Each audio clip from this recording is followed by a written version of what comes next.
예, 여러분 안녕하세요. 오늘은 왠지 모르게 헬스장과 그 학원의 비슷한 점, 뭐 요런 거에 대해서 한번 영감이 떠올라서 한번 말씀을 드려 볼게요. 제가 한 20대 그 정도 때만 해도, 그러니까 제가 아주 어릴 때 그 정도 때만 해도 대한민국의 헬스장이 그렇게 싸진 않았어요. 그러니까 요즘 같은 경우, 뭐 아파트에 붙어 있는 헬스장은 진짜 뭐 만 원, 이만 원, 뭐 비싸봐야 3만 원, 뭐 이런 식으로 가고 있고, 만 원짜리 그런 데도 있고, 그리고 헬스장이라고 해도 뭐 1년을 뭐 이렇게 끊어버리면 뭐 한 달에 4, 5만 원 하는 데도 많고, 뭐 5, 6만 원 하는 데도 많고, 막 이렇거든요. 그런데 이제 요즘의 헬스장은 그런데 옛날의 헬스장은 안 그랬습니다. 제가 젊었을 때 헬스장은 저도 이제 그 서울에 살면서 뭐 학원 끝나고 뭐 헬스장 가서 뭐 헬스 좀 하고 그리고 오고 뭐 이럴 때를 생각을 해보면 요즘에는 막 정말 1년치를 끊으면 뭐 5, 6만 원 뭐 이런 식으로 되는 곳도 꽤 있는데 제가 생각했을 때 한 10만 원에서 12만 원 정도 좀 괜찮은 헬스장이다. 좀 크고 괜찮다 하면 한 월 한 10만 원에서 12만 원 정도? 그 정도 되는 이제 헬스장이 있었는데 저 어릴 때만 해도 PT라는 게 없었어요. PT라는 게 없었고, 그냥 좀 저가 헬스장과 그럭저럭 괜찮은 헬스장, 뭐, 이런, 등급으로 나눴고, 그럭저럭 괜찮은 헬스장은 월 한 12만 원 정도였었거든요. 10만 원에서 12만 원.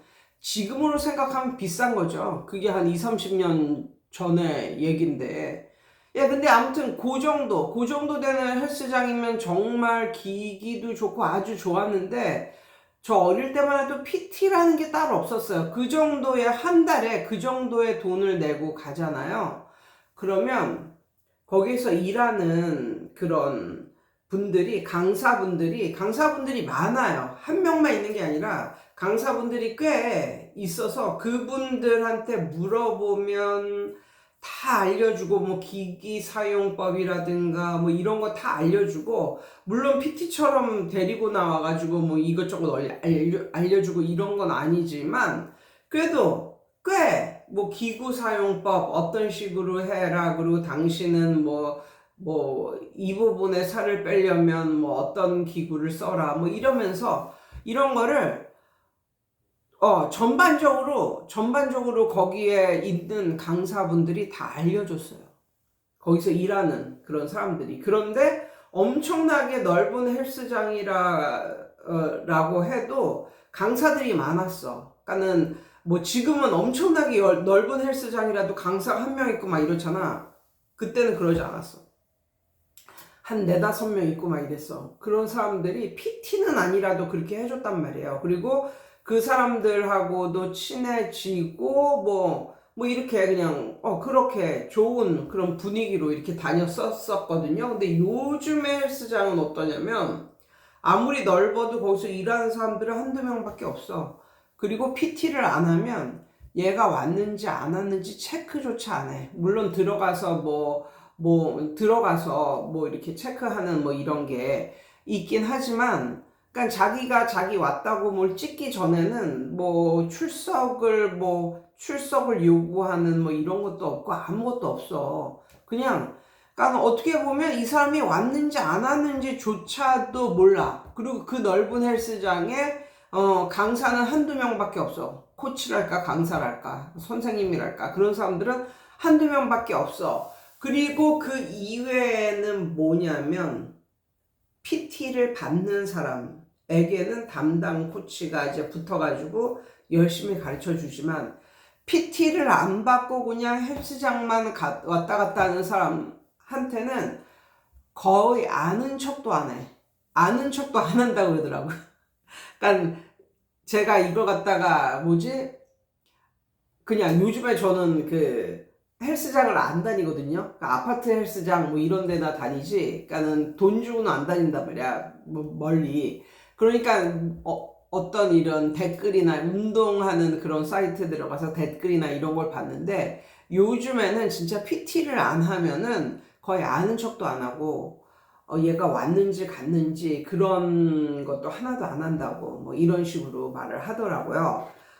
그래가지고, 근데 요즘은 그렇게 된 거야. 그러니까 PT를 받는 사람도 PT를 어떻게 매달 받아. PT는 그냥 뭔가 좀 헬스를 시작할 때 잘 모를 때 몇 달 받고, 그리고 나서는 지가 혼자 하는 거지. PT를 어떻게 1년 365일 받아. 그런데 PT를 하는 사람들에게는 엄청 잘해줘. 공손해. 근데 PT를 안 받기 시작하는 순간 언제 받더냐? 뭐 출석 체크도 안 해, 언제 봤더니 아는 척도 안 해. 그냥 쌩까는 그런 분위기라는 거죠. 그런데 그런 걸 보면서 저는 무엇을 느꼈냐면, 그런 걸 보면서 무엇을 느꼈냐면, 학원에도 이런 학원이 있습니다. 어떤 학원이 있냐면요.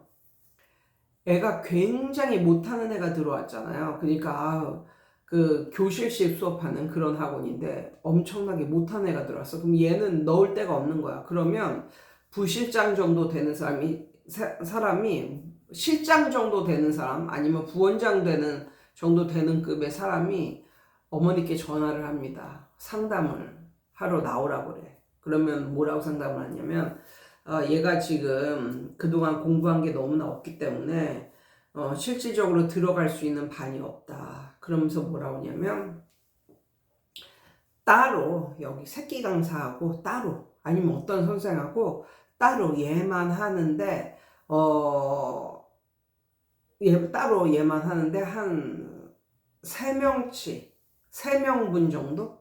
그러니까 그 학원에 다니는 그 애들의 원비가 있을 거 아니에요. 그거에 한 두세 배? 그러니까 싸면 2배, 안 싸면 한 3배 정도의 돈을 내시고 몇 달 정도는 좀 화끈하게 열심히 가르쳐서 어느 정도 이제 레벨이 되면 그 후에 반 배정을 하겠다고, 뭐 이런 식으로 꼬시는 그런 학우도 많고, 특히 이제 방학 뭐 요때 되면은 또 얘가 그동안 이 반에 있긴 했지만 약간 많이 부족했다. 그래서 얘를 좀 따로 이렇게 따로 하는 걸 많이 권하는 그런 학원들이 많습니다.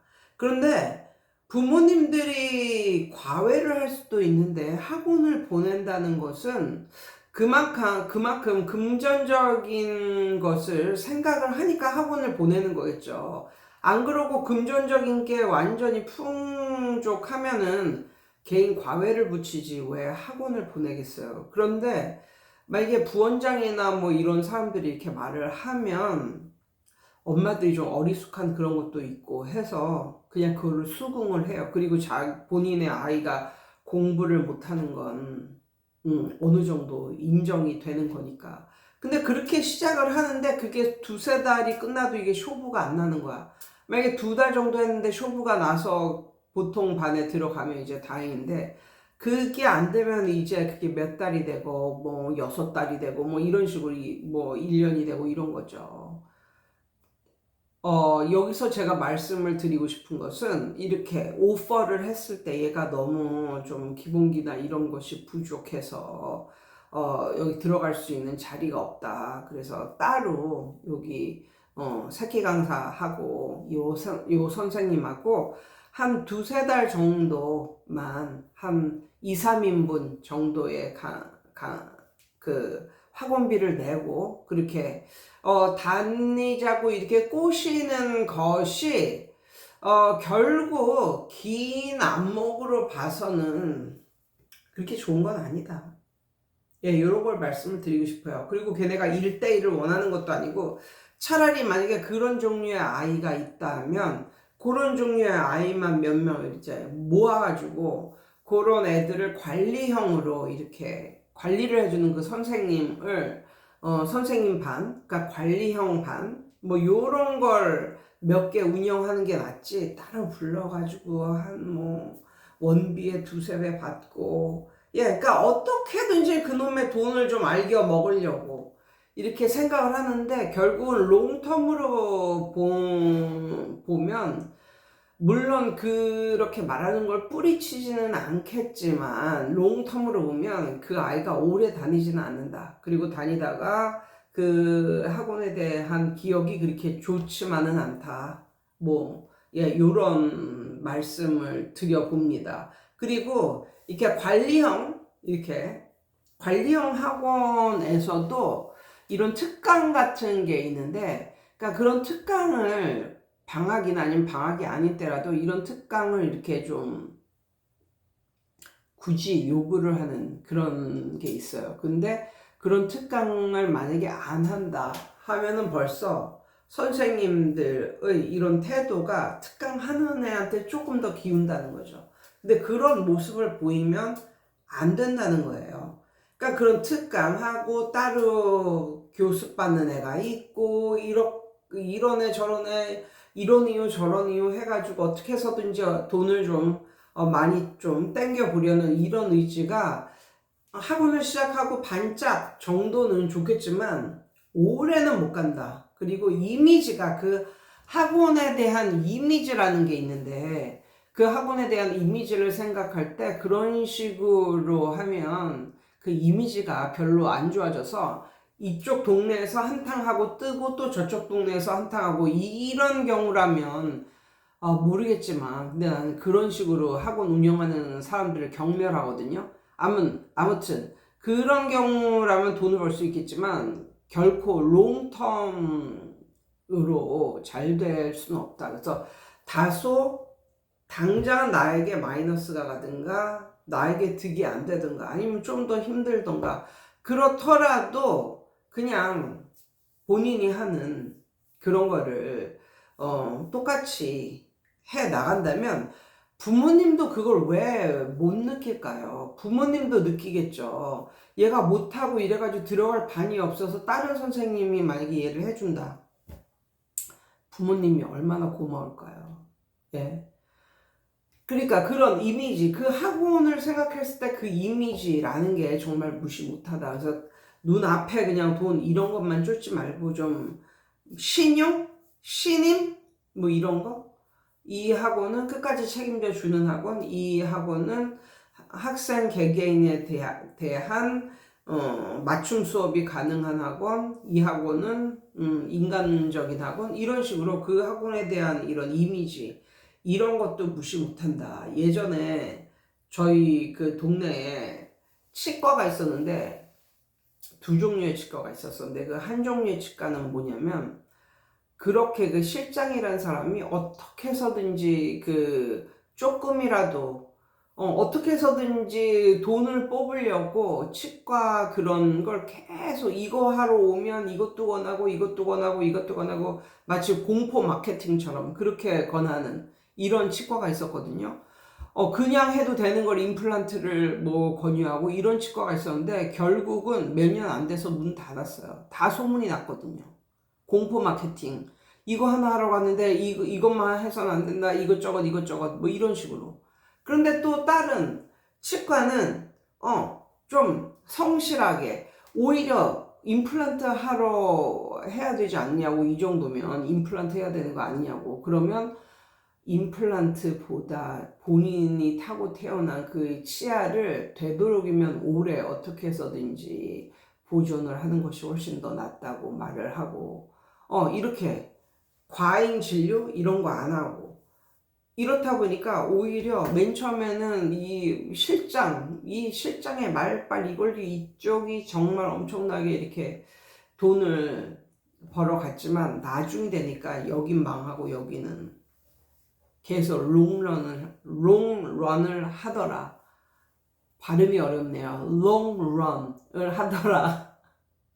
이런 말씀을 한번 드려봅니다. 그래서 너무 머리를 굴리잖아요.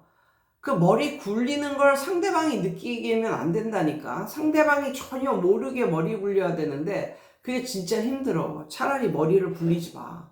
아무튼 오늘은 이런 말씀을 여러분께 드려봅니다. 여러분 오늘도 좋은 하루 되세요.